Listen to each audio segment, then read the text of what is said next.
I want to go back to Mr. Cronkite for a minute on the time that he gave to this institution over that. It was more than his name. Right. And in the early days, as you will recall, I mean, he would come out a couple times a year. He always came for the luncheon, and would spend a day or two on campus visiting with students and he loved the faculty students. members.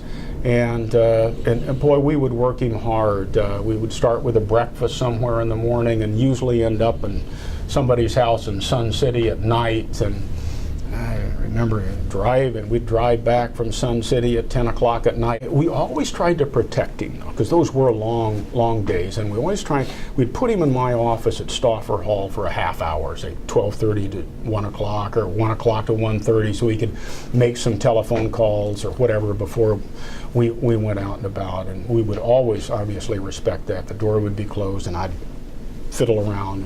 And so one day in particular, I remember I came back, and just a few minutes before 1:30, when he was going to go to a class down the hallway, and so I was just standing there in the front office, and there was a father and a son at the counter, and a staff assistant was there providing them with some curriculum check sheets or something. They were there to check on the program. That young man was thinking about, I think he was from Minnesota, was thinking about applying to ASU in the Cronkite School.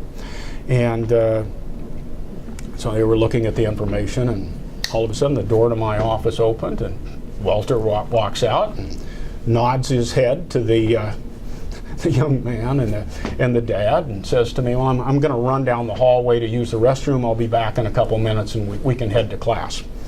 And the dad looked at the son, and the son looked at the dad, and the dad looked at, actually was Lisa Coleman standing there, was a staff assistant in her office, and said to Lisa, "Is Walter Cronkite on staff here?"